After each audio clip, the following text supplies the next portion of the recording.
एक से नहीं जुड़ो बेजोड़ बनो, ये प्रवचन श्रृंखला अपनी चल रही है। शिकायतों पर बात चली थी, आप लोगों के मन की बात आप लोग वैसे रविवार को रख रहे हो। उन्हीं शिकायतों में मैंने आपसे 2 शिकायत तो पूरी कर दी थी, कल तीसरी शिकायत कर रहा था। वो शिकायत ये थी कि अक्सर परिवार के एक दूसरे के साथ प्रेम के साथ, मतलब दूसरों के साथ तो अच्छे से व्यवहार करते, लेकिन हमारे साथ क्या करते हैं, रुक्षता से बात करते हैं। ये कोई इंसानियत है क्या कि सबसे तो बहुत अच्छी बात करते हैं लेकिन हमसे कैसा व्यवहार करते हैं, रूखा व्यवहार करते हैं।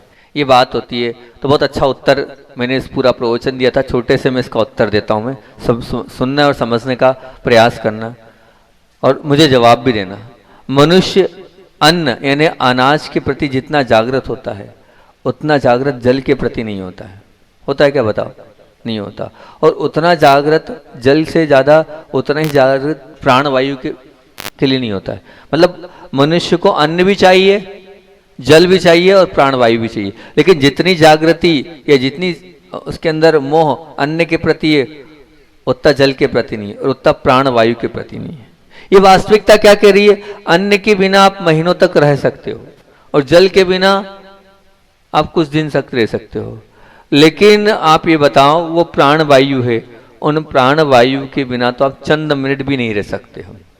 फिर भी अन्न से ज्यादा आप किसकी उपेक्षा करते हो? जल की। और जल से ज्यादा किसकी उपेक्षा करते हो?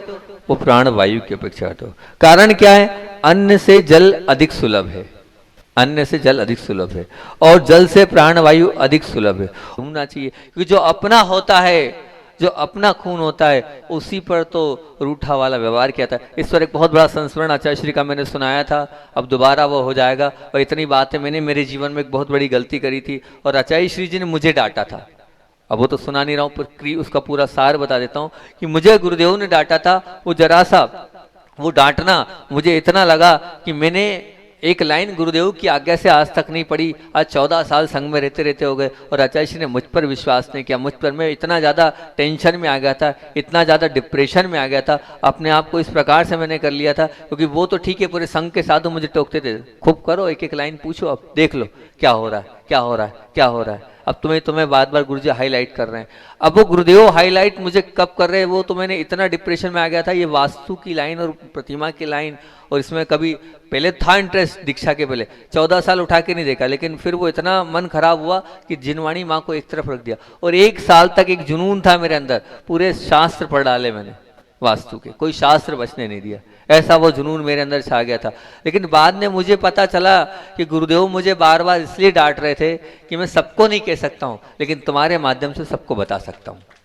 लेकिन वो मुझे 1 साल बाद उनकी बात से लगा कि वो, क्योंकि वो बार बार डांटते थे और जबकि वो गलती मेरी नहीं थी और मुझसे ज़्यादा दूसरे लोग गलती कर रहे थे, मुझसे ज़्यादा दूसरे लोग गलती कर रहे थे, उनसे कुछ नहीं कहा जा रहा था और मुझे बार बार पिंचिंग, वो भी सबके बीच में किया जाता है। मैं बहुत ज़्यादा उस चीज़ को लेकर टेंशन में आ गया। ये बात मुझे बाद में समझ आई कि गुरुजी सबसे ज़्यादा मुझे चाहते, मुझे अपना मानते। उन्हें ऐसा लगता है ये मेरी बात को बुरा नहीं मानेगा, ये मेरी कमी है कि उनने तो मुझे अपना माना लेकिन मैंने उन्हें अपना नहीं समझिया।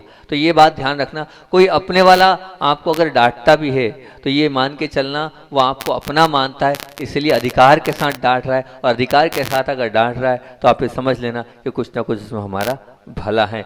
कभी कभी ये शिकायत होती है, व्यक्ति अपनी गलती स्वीकार नहीं करता है, तब बहुत मन खराब हो जाता है। अरे कम से कम गलती तो स्वीकार करे कि मैंने गलती करी है। होता है कि नहीं बताओ? प्रैक्टिकली होता है ना कि सामने वाला गलती स्वीकार नहीं कर रहा है। तो उसका भी बहुत, इस पे पूरा एक प्रवचन हमने आप किया था, उसका सार आपको बता देता हूँ कि भूमि यदि बंजर होती है तो उस भूमि में बोया गया स्वस्थ बीज भी उगता नहीं है।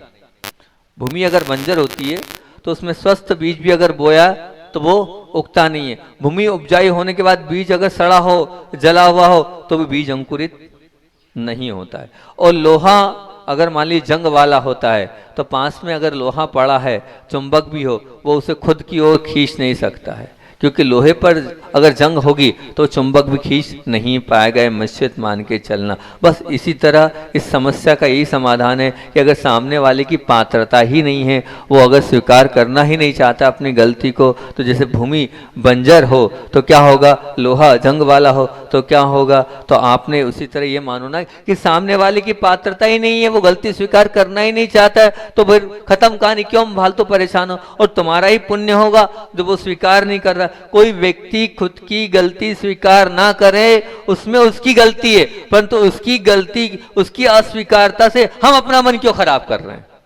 हम अपने मन को क्यों हैरान परेशान कर रहे हैं? नहीं, कि बिल्कुल नहीं।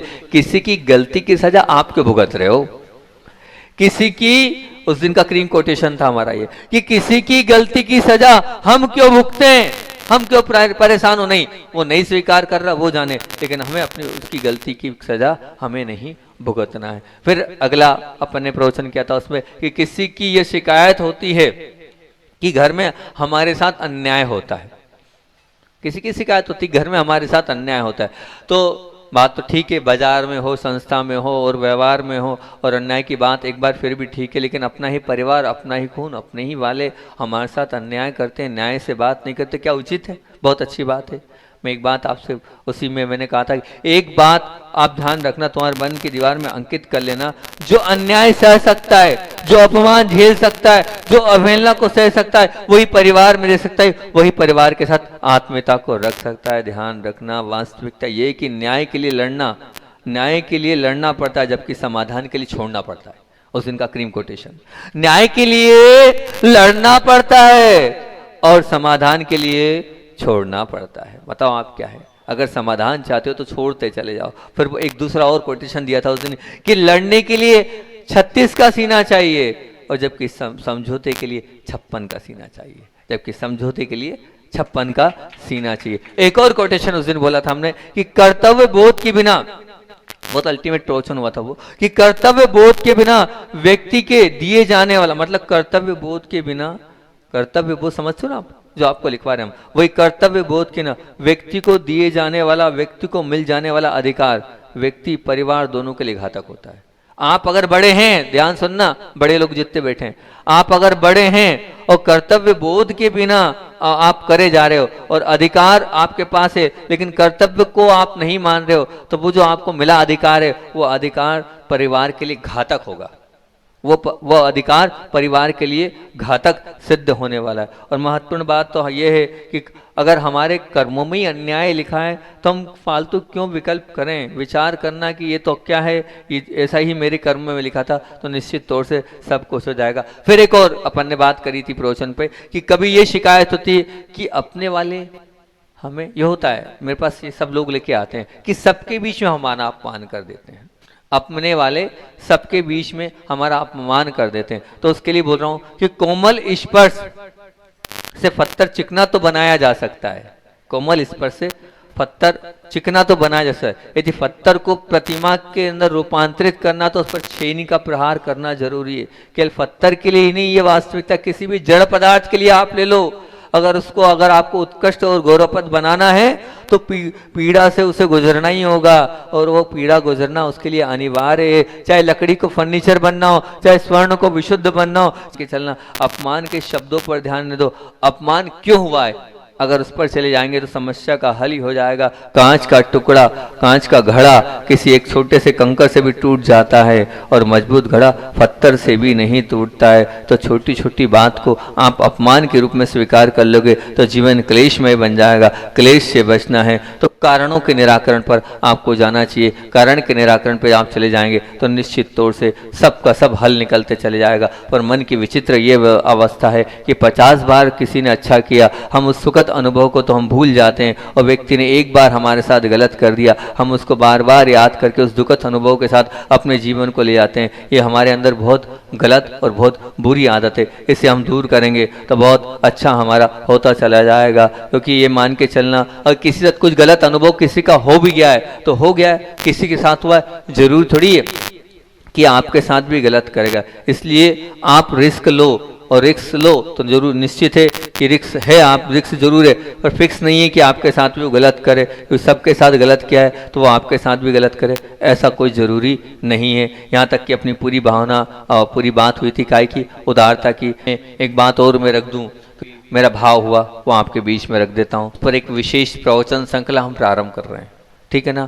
और लगभग मेरी प्रवचन श्रृंखला लंबे समय तक चलती है, उसके 4 से 8 प्रवचन तो मैं तीर्थ क्यों बनना है, उसी प्रवचन श्रृंखला को दोबारा करते हुए 4-5 जो रिपीट करते हुए प्रवचनों को आगे प्रवचन हमें करना है। लेकिन इस प्रवचन श्रृंखला का मैं आपको ये बता रहा हूँ, सब लोग इस प्रवचन श्रृंखला में पेन कॉपी लेकर बैठे, उसके जो मुख्य बंधु होंगे उसको रोज रिवाइज कराऊंगा। श्रृंखला रखी थी, उस श्रृंखला के बाद अंतिम जब श्रृंखला होती थी उसका सार देता था मैं, जैसे अभी सार दे रहा हूँ। उन सार को देने के बाद फिर प्रश्न उत्तर किए जाएंगे। और प्रश्न उत्तर में राहुल आ गया क्या? प्रश्न उत्तर में हमने ऐसा सोचा है कि इंदौर से एक श्रावक का मैसेज आया था, अभी तो बहुत सारा गिफ्ट तो आई गए, बहुत सारे गिफ्ट तो उन्होंने भिजवाई दिए, खूब सुंदर सुंदर बर्तन भिजवाई दिए, और भी बहुत सारे गिफ्ट, पिछले साल भी उन्होंने खूब सारे गिफ्ट एलोरा में भिजवाए थे। अब इस बार सोचा है कि उस प्रतियोगिता को रखें, उन्होंने कहा कोई कुछ अच्छी महंगी चीज़ देना महाराज उस प्रतियोगिता में, तो सोने की वस्तु देने का हमने उसमें विचार किया है कि अगर उस प्रतियोगिता में आप भाग लेंगे और वो जो मुख्य बिंदु हम आप लोगों के बीच में रखेंगे, आप उनको नोट डाउन करना, नोट डाउन करने के बाद उन्हीं में से हम प्रश्न पूछेंगे, प्रश्नों का उत्तर दे पाएगा और देगा उसको अपन देख लेंगे, उस हिसाब से उस प्रतियोगिता को सेट करेंगे। तो वो स्वर्ण की जो वस्तु जो भी वहाँ से मिलकर आएगी, वो स्वर्ण की वस्तु शायद आपको मिल सकती, और भी बहुत सारी गिफ्ट उसमें मिल सकती, ताकि आप बहुत ध्यान से उन प्रवचनों को सुनो। उसका उद्देश्य ये कि प्रवचन मतलब क्या है? स्वाध्याय। उस स्वाध्याय को आप बहुत ध्यान से सुनो और फिर उसका क्रीम कोटेशन आप लिखो, और लिखना ही नहीं है, इन क्रीम कोटेशनों को अपने जीवन में उतारो।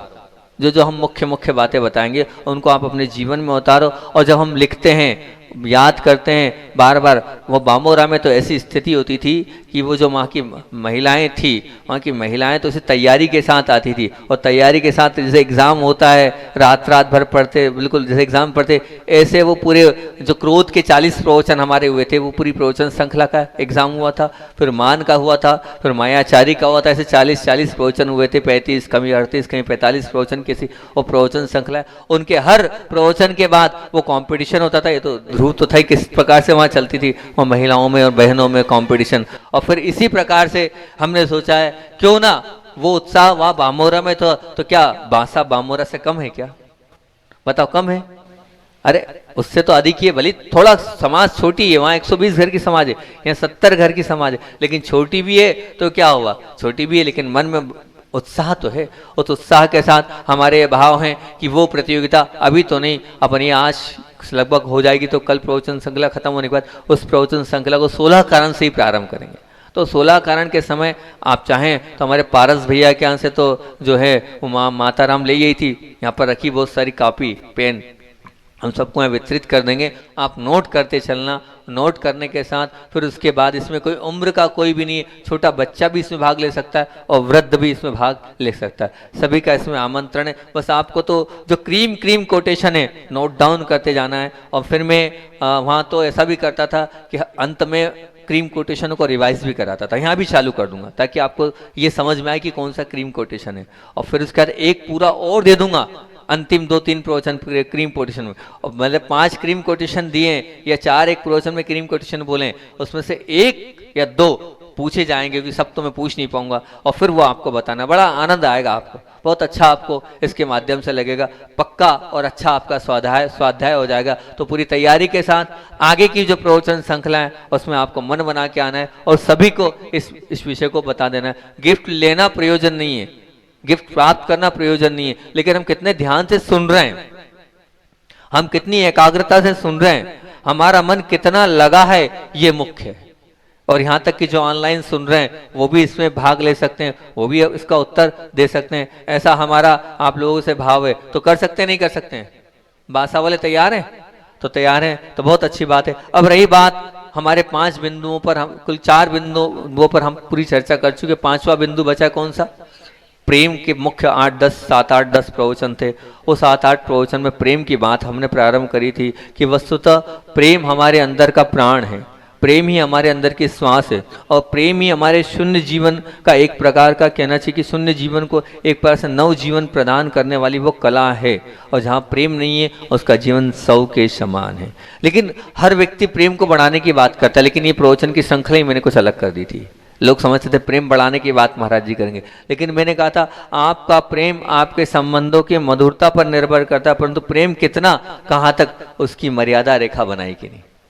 प्रेम कहाँ, कितना, कैसा, उसकी आपने मर्यादा रेखा बनाई कि नहीं, क्योंकि जब तक प्रेम, हर चीज़ की मर्यादा होनी चाहिए। तो एक छोटे से बच्चे का उदाहरण दिया था, वो बच्चा चल नहीं पाता था, माँ पहुंची डॉक्टर साहब के पास, डॉक्टर ने पूछा क्या बात है, तो माँ बोलती मेरे पास अकूत संपदा। बोले चल क्यों नहीं पा रहा है, बोले बात ऐसी अकूत संपदा है, उस अकूत संपदा के कारण, उस सबके कारण जो है मैं बच्चे को चला नहीं पाई, लेकिन अब चल नहीं पा रहा है, तो अकूत संपदा। आप इतना भी प्रेम मत करो कि वो कष्ट और तकलीफ नहीं भोग पाए। ध्यान रखना, दूध चाहे आपका है पर शक्कर भी आपकी, परंतु फिर भी दूध में कितनी शक्कर डालनी चाहिए, उसकी मात्रा का ज्ञान तो आपको होना चाहिए ना। बोलो, होना चाहिए कि नहीं, कि कितनी डालना है। तो बस इसी प्रकार से आपको समझना चाहिए कि अगर ज़्यादा शक्कर आप डाल दोगे तो वो ज़्यादा मीठा हो जाएगा, तो हम वो दूध नहीं पी पाएंगे, और वो फीका भी रहा तब भी हम वो दूध नहीं पी पाएंगे। इसलिए परिवार चाहे आपका है, पर वो कितना हमें प्रेम देना है उसको हमें ध्यान देना होगा। यहाँ मैंने 3 बात उस प्रवचन में मुख्यता से बात करी थी कि ध्यान देने योग्य तथ्य ये कि यहाँ विरोध प्रेम का नहीं है। उस दिन का क्रीम कोटेशन 3 थे। यहाँ विरोध प्रेम का नहीं है, प्रेम के अतिरेक का है। यहाँ विरोध काय का है, प्रेम का नहीं है, प्रेम के अतिरेक का है। कितना पैसा आप दे रहे हो, विचार तो करो पैसा देने के पहले कि मैंने इतना पैसा दिया, इसका क्या होगा। दूसरा, यहाँ भय सूचक सिग्नल प्रेम नहीं है, प्रेम में पागलपन है, उसकी चिंता। कितनी सुविधा दे रखी है आप, उस पर आपको चिंतन करना चाहिए। फिर उसमें ये बोला था कि यहाँ कड़ी नजर प्रेम की ओर नहीं है, तो प्रेम में विवेक के अभाव की है, कि हमने विवेक का अभाव ही कर दिया। तो आपने कितनी छूट दे रखी है, इस पर आपको विचार करना चाहिए। क्योंकि बात चाहे दूध की हो या प्रेम की हो, उसमें 2 बातों का ध्यान, दूध किसे देना है पहली बात, और कितना देना है दूसरी बात। यदि बच्चे को आप दूध दे रहे हो तो उसकी मात्रा अलग होती है, ठीक। एक युवक को आप दूध दे रहे हो तो उसकी मात्रा अलग होती है। एक स्वस्थ व्यक्ति को आप दूध दे रहे हो तो उसकी मात्रा अलग होती है। एक बीमार व्यक्ति को आप दूध दे रहे हो तो उसकी मात्रा अलग होती है। उसी प्रकार प्रेम किसे देना है उस व्यक्ति को हमें समझ लेना चाहिए। और वो परिचित है, अपरिचित है, पुत्र है, पत्नी है, पिता है, माता है, कैसा है, ये बहुत ज़रूरी है। इसलिए दोनों बातों को सही समझ आपके अंदर होनी चाहिए। एक निश्चित तौर पर आपका एक परिणाम होना चाहिए कि हमें परिणाम स्वरूप कितना प्रेम किसको देना चाहिए, वो प्रेम हमारे देने योग्य है कि नहीं। इस विषय में विवेक की बहुत आवश्यकता है। प्रेम करने तो पात्र को पसंद करना जितनी बड़ी चुनौती है ना, उससे कई गुना अधिक बड़ी चुनौती प्रेम का प्रमाण तय करो कि हमें प्रेम किस प्रमाण से देना है। क्योंकि प्यार 2 चीजों की अपेक्षा रखता, प्रेम 2 चीजों की अपेक्षा रखता, मर्यादा की और मस्ती की। नदी में जैसे किनारे की मर्यादा होती है, बहती नदी के साथ जैसे मस्ती होती है, वैसी प्रेम प्रदान करने के मामले में विवेक की मर्यादा हो और प्रेम प्रदान करने में प्रसन्नता की अनुभूति हो। कहीं ऐसा नहीं हो अगर मर्यादा का अभाव में क्या होगा, वो प्रेम जो है बाढ़ बनकर तबाही मचा देगा, और मस्ती के अभाव में वो प्रेम जो है तालाब बनकर धीरे धीरे सड़ने लगेगा। इसलिए उसमें बहुत जरूरी आपकी ये बात होनी चाहिए। और फिर उसके बाद हमने बात करी थी, एक प्रवचन पूरा इस पे दिया था कि माँ बाप को बच्चों के लिए विश्राम स्थल बनना चाहिए, और बच्चों को माँ बाप के लिए विश्वास स्थल बनना चाहिए। विश्राम स्थल और विश्वास स्थल पर यह प्रवचन प्रारंभ किया था। तो यही बात उस दिन करी कि जवान पुत्र किसी चिंता से व्यथित हो, मित्रों के साथ झगड़ा हो गया हो, धंधे में कोई जोरदार झटका लग गया हो, मार खाई हो, या निराश हो गया हो, उसे विश्वास हो, श्रद्धा हो कि हम पिता के पास जाएंगे और सारी मेरी निराशा आशा में बदल जाएगी, मेरा मन शांत हो जाएगा, मेरी उद्विग्नता मिट जाएगी, ये उसके अंदर होना चाहिए, मेरी व्यथा दूर हो जाएगी। मेरे पिता वो घटधार बरगद की छाएं हैं, शीतल छत्र छाया, उनके पास पहुँचते ही मेरी सब व्यथा, मेरा सब संताप, मेरी सब परेशानी, मेरी सब वेदना मिट जाएगी। बस इसका नाम है विश्राम स्थल। आप अगर माता पिता हैं तो आप माता पिता होंगे तब जब आप अपने बच्चों के लिए क्या बनो, विश्राम स्थल बनो। 5 बातें उस दिन करी थी कि आपका बच्चा आपके पास आता है तो आपके पास आने पर इन 5 बातों के, अब ये 5 बातें होनी चाहिए उस बच्चे के अंदर। मेरे पिता के पास जा रहा हूं, वो आपके पास आने पर स्वस्थ होना चाहिए, पहली बात। दूसरी बात, आनंद का अनुभव करना चाहिए। तीसरी बात, उसे एक नई आशा की किरण दिखना चाहिए। चौथा उत्साह होना चाहिए, पांचवा निर्भयता की प्राप्ति होनी चाहिए। अगर आप सच्चे माता पिता हैं, ये 5 बातें, अगर इसका जवाब अगर नहीं है तो आप समझ लेना बाजार में आप बहुत बड़े व्यापारी बन चुके, संस्थाओं के आप अध्यक्ष बन चुके, सोसाइटी के आप सेक्रेटरी बन चुके, और भी अनेक सफलताएं आपके जीवन में लग गई है, लेकिन आप एक सफल पिता बनने में अभी आप कामयाब नहीं हुए। आप अपने बेटे के सफल पिता बनने के कामयाब जब होंगे तो इस बात पर ध्यान रखोगे। और फिर उसके बाद यही मैंने बात करी थी कि घर की भव्यता का आधार आकर्षक फर्नीचर हो सकता है, परंतु ध्यान रखना भरपूर वात्सल्य जिस घर में होता है, उस घर में जिस गोद में कंधे पर हाथ रखकर पिता और माँ की गोद में वो बच्चा आकर सो जाता है, समझ लेना माता पिता भय स्थल नहीं बनना चाहिए, माता पिता पुलिस वाले नहीं बनना चाहिए, माता पिता क्या भय स्थल नहीं बनना चाहिए, और क्या नहीं बनना चाहिए, क्या नहीं बनना चाहिए, पुलिस वाले नहीं बनना चाहिए। तो बहुत अच्छा होगा, क्योंकि आपने पिन तो देखी है, वो क्या कागज को जोड़ कर रखती है, परंतु कागज में छेद हो जाते हैं, देखा आपने। आप वो मत बनना, आप क्लिप बनना, क्लिप जो होता है ना वो क्लिप ऐसा दबाओ और जुड़ जाता है, छेद नहीं करता है। तो आप जोड़ो, सबको रखो, आप घर के सदस्य हो, लेकिन क्लिप जैसे रखो, सुई जैसे उसके जैसे नहीं रखो। फिर एक उस अगला प्रवचन किया था, और 3 बातों पर प्रवचन किया था, उसके क्रीम कोटेशन आपके बीच में बोल रहा हूँ। आप तो बड़े समझ लो, आप क्रीम बातें आपको बताते जा रहा हूँ, ये मान के चलना। क्या बोला था, क्या आप जानते हैं स्नेह उसे कहते हैं जो 200 को सह लेता है, लिख लो इस बात को। स्नेह उसे कहते हैं जो 200 को सह लेता है, वात्सल्य उसे कहते हैं जो 200 को पी जाता है, वात्सल्य उसे कहते हैं जो 200 को पी जाता। प्रेम तो उसे कहते हैं जो 200 को देखता ही नहीं है, प्रेम तो उसे कहते हैं जो 200 को देखता ही नहीं है। बस हम अगर परिवार में सचमुच 200 को देखना बंद कर दें, दोस्त देखने के बावजूद भी यदि आपकी मानसिक स्वस्थता प्रभावित ना हो, तो मानो आपने बहुत बड़ी जीत कर ली है, बिल्कुल बहुत बड़ा आपने कर लिया। तो एक बात ध्यान रखना कि चिंता से खून का पानी होता है, और व्यसन से धन का पानी होता है, और शुष्क हृदय से जीवन धूल में मिल जाता है। तो हम क्यों अपने जीवन को धूल मिला रहे हैं भैया? बिल्कुल हमें अपने जीवन को धूल में नहीं मिलाना है, और अपने जीवन को उत्कृष्टता की ओर ले जाना है। अरे हम तो समझ रहे टाइम बचा, घड़ी बंद हो गई, 8-10 हो गए, है ना।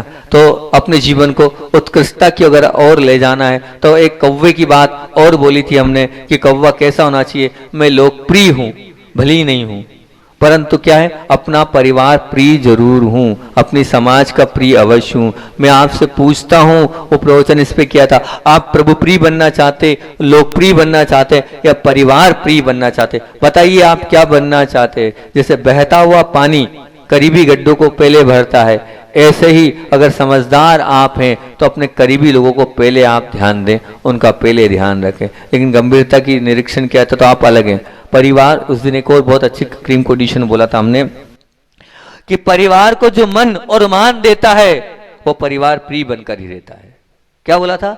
जो परिवार को मन और मान देता है वो परिवार प्रिय बनकर ही रहता है। वो कौवा यही कह रहा है कि मैं अपने परिवार का भक्त हूं, इसलिए परिवार प्रिय हूं। आप भी परिवार प्रिय बनो। और फिर उसके बाद अगली बात एक और बोली थी कि एक बेटे की जिम्मेदारी वाली बात बोली थी कि बेटे की क्या जिम्मेदारी, वो पूरा माता पिता के ऊपर प्रवचन था कि आजकल आप सुबह सुबह भाग दौड़ कर रहे हो अपने बच्चे के लिए, आप रात में सोए नहीं हो अपने बच्चे के लिए, आपका कोई वो बीमार हो गया था उसके लिए। लेकिन ये प्रश्न उस दिन हमने किया था कि जितना बाल्यावस्था में आपके माता पिता ने आपका ध्यान रखा, क्या इस वृद्ध अवस्था में आप अपने माता पिता का जिम्मेदारी पूर्वक ध्यान दे रहे हैं? अगर आप ध्यान दे रहे हैं तो बहुत अच्छी बात है, नहीं तो फिर आप अपने आप को ही धोखा देते चले जा रहे हैं।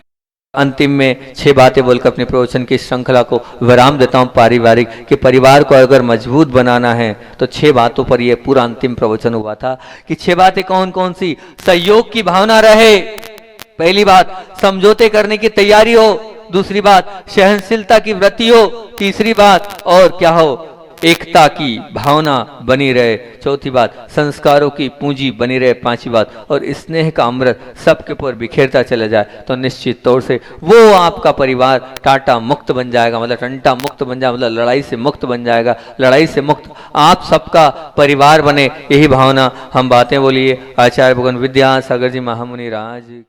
एक अलग बात की ओर आपका ध्यान आकर्षित करता हूं। हमारे यहाँ कुछ सूत्र बहुत महत्वपूर्ण हैं जिनका आप लोग बार बार वाचन करते हैं और बार बार उनको बोलते हैं और उनको मानते भी हैं, है ना। वो सूत्र आप लोगों के बीच में मैं रख रहा हूं। शायद हो सकता है आपको पता भी हो, वैसे मेरे ख्याल से तो अधिकतर लोगों को पता भी होगा। सबसे पहला सूत्र, मित्ति में शव भूदेशु, मतलब क्या है? इस जगत में सर्व जीवों के साथ मेरी क्या हो? क्या हो? बोलो तो, बोलो क्या हो? मित्रता। क्या सूत्र है? पहला सूत्र मित्रता, मित्ति में सब भूदेशु। दूसरा है खम्मामि सब जीवे, मतलब क्या हुआ? इस जगत में सब जीवों को मैं क्या करता हूं? क्षमा करता हूं। दूसरा सूत्र भी बहुत महत्वपूर्ण है और शायद आप लोग उसको भी पढ़ते हो। और तीसरा, शिवमस्तु सर्व जगत, शिवमस्तु सर्व जगत क्या होता है महाराज? ये थोड़ा सा नहीं बन पा रहा है। इस जगत में सर्व जीवों का कल्याण हो। तो ये 3 सूत्र है। इस जगत में सर्व जीवों के साथ मेरी क्या हो? मित्रता हो। इस जगत में सर्व जीवों के साथ मेरा क्या हो? क्षमा भाव हो। फिर इस जगत में सर्व जीवों का क्या हो? कल्याण हो। ये 3 सूत्र को अमल में लाना है। पर मैं आपसे एक बात पूछना चाह रहा हूं, इन 3 सूत्रों को अमल में सब लोग लाना चाहते हैं? सब राहुल, तीनों सूत्र अमल में लाना चाहते हो? पक्का? देख, बदलना मत, बाद में बदलना मत, ठीक है ना? बदलेगा तो नहीं ना? ठीक। इनने बोला ये तीनों सूत्र हम अमल में लाना चाहते हैं और तीनों सूत्र के विषय में अब आपसे बात कर रहा हूं। यदि, सुनना बहुत ध्यान के साथ, यदि तुम दुख को दुश्मन ही हो, मतलब जो दुख है उस दुख के दुश्मन ही हो और दुख देने वाले जीवों के साथ कैसे, मान लीजिए कोई है और किसी ने दुख दिया, उसने पीड़ा दी, उसने कष्ट दिया, तो जो दुख देने वाला है, कष्ट देने वाला है, पीड़ा देने वाला है, उस जीवों के साथ मित्रता कर सकोगे? आपने बोला मित्ति में शव भूदेशु। और जो व्यक्ति दुख दे रहा है, कष्ट दे रहा है, पीड़ा दे रहा है, क्या उसके साथ आपकी मित्रता होती है? हो सकती है? होगी क्या? अभी तुमने बोला था मित्ति में शव भूदेशु, राहुल तुमने बोला था ना, और तुम भी बोल रहे नहीं, दोनों तरफ बोल रहे तुम। बहुत अच्छी बात है। अब क्या, अब यहाँ क्या वो जो दुख देने वाला जीव है उसके साथ क्षमा याचना कर सकते हो आप? जो कष्ट दे रहा है, जो पीड़ा दे रहा है, जो तकलीफ दे रहा है, जो आपको परेशान कर रहा है, क्या उसके साथ क्षमा भाव रख सकते हो आप? बोलना राहुल, ताकत सही तेरे पे ही बोलना है, तेरी सी बात चालू करिए, बोल।